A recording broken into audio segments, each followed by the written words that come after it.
Um, Thank you for talking to us again. A great story. Twice in 2 days. Yeah, but you left out some other things. You left holes in the story. Why was Isaac fired if he was a good guy? Yeah, I know. So I get that, I spoke glowingly, about him, about his record as head of intelligence. And obviously, it's normal that the question's been, if he was so good, why does he get removed? Well, he was good in terms of the things that I mentioned, but he had other weaknesses. Outside of forget who he appointed, but the president wasn't happy with how he was conducting himself, or much rather, the output. So, for instance, during the 2023 election, Isaac Moyo tells the president that Edgar Lungu and Hichilema have boarded the same Emirates flight, an EK flight from Lusaka to Harare, to attend the inauguration. It presents a problem because there's tension between Hichilema and Lungu. So after that phone call, Mnangagwa rushes the Foreign Affairs Department to create channels and avenues to receive a head of state and a former head of state who aren't getting along. And they do that. The airport comes to a standstill. They're anticipating, these people to come in. They're getting this from the head of intelligence, so they think it's true. It later turns out that neither Hichilema nor Edgar Lungu are actually on that flight. And Mnangagwa is quite upset about it because this is something that he feels a lower level intelligence guy could get, because you could just phone the civil aviation and ask for the passenger manifest and you'd see who's coming in. So that's a blip. And it extends beyond that. Before the Botswana elections, Isaac tells Mnangagwa that Masisi is going to win in Botswana. That turns out to be false. The reports submitted by the CIO with regards to the situation in Mozambique are again way off the mark. They don't predict the violence that becomes widespread and leads to loss of life. And throughout all of this, by the way, Mnangagwa is the chairperson. Zimbabwe is holding the chair in the SADC region. And this is egg in the face. Similarly, the president is then misinformed about the prospects of the South African election. Now, look, the president isn't looking to say, I want a prophet, right? That's why Angel or Makandiwa are not heading the CIO. He's not looking for a fortune teller, but he's looking for credible intelligence reports. The CIO, for instance, would have employed people to conduct polling in Botswana, in Zambia, in Mozambique before the elections to get a picture of what's happening. There are organizations, international ones, that supply that kind of data. So the president then feels like, I'm hamstrung here. In fact, someone who's very close to the presidency actually says, in a tantrum, the president actually says in Shona, Andina security. So that really, really is what pushes Isaac to get fired.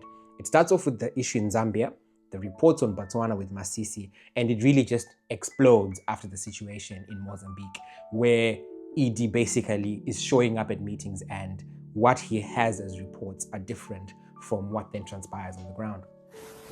And the new DG, Magwanya. yes, you spoke about him. Yeah. Briefly.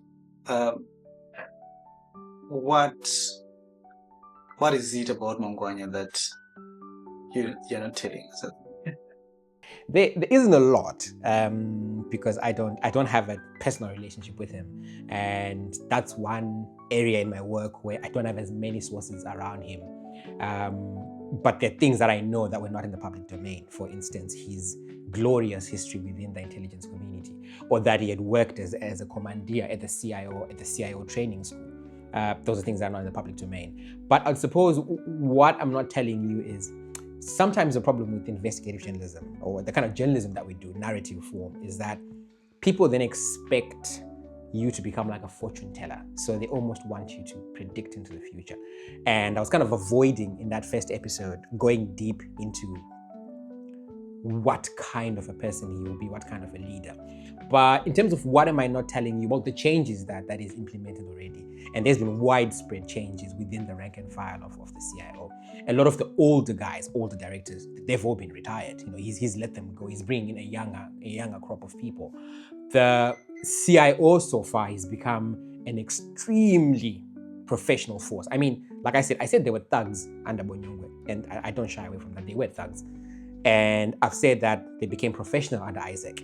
And under Mangwanya, you might see them really, really aiming to become way more professional. There's this thing, for instance, within them where he's telling them that he wants the CIO to be like Mossad. And there are now inter-intelligence memorandums, whatever you call them, between Zimbabwe and Israel. So we know, for instance, that the CIO is now talking to a lot of people within Israelis Mossad, and there will be quite a lot of cooperation going forward. Now, obviously, Zimbabwe, it supports the Palestinian people and so forth. It's a different argument altogether. But Zimbabwe also has quite a very long and great history with Israel.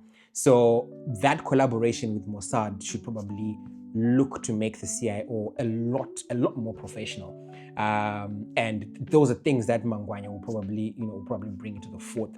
But I think above all, the one thing about him which would set him up with a lot of people, I said under Bonyongwe, there were a lot of rogue reports, like incredible stuff about period blood and menstruation, like total nonsense. It would make it an intelligence report. Under Isaac, a lot of the reports were incorrect, but they didn't carry hogwash. Under Mangwanya, you will most likely see proper intelligence reports that will really, really push national security forward. He really is. When sometimes you look at a guy and say, this guy is a soldier, or you look at a guy and say, this guy is a career cop, Mangwanya is a career intelligence officer. That's who he is. So the CIO, for the first time in a long time, is being run by an intelligence operative. So I don't know if that qualifies for what I should have told you in episode 1. Great. And you talked about Zambia, Mozambique, South Africa, and Zimbabwe has the chairmanship now. Yeah. Where do things stand? Well, from the perspective of the presidency, the people I'm speaking to say the president felt really, really let down. It was really embarrassing, the situation in Mozambique. Regardless of how it was played out in the media, it was really, really embarrassing. And I think eventually, as the situation unfolded, the president had to go back to relying on defense counterintelligence. People usually call it MID, but it's actually MDI.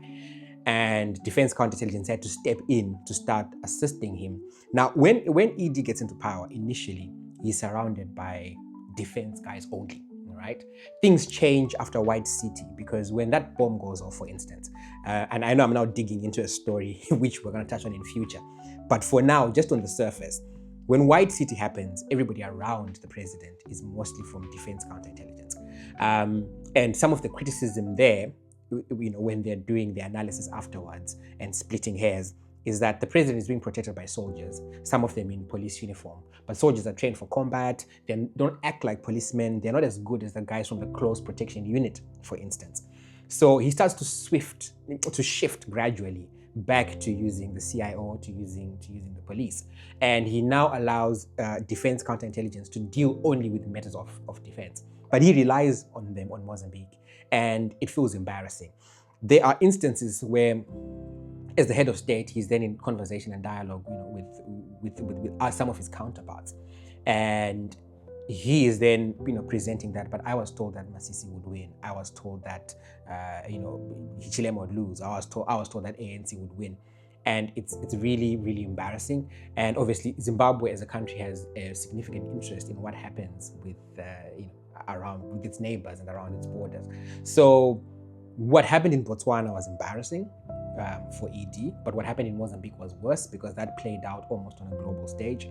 And he blamed the intelligence for that, and he blamed Isaac. Didn't blame him as a person, but he blamed him as the director of the CIO. And I think his inclination was there are things that Isaac should have known, and he didn't know them.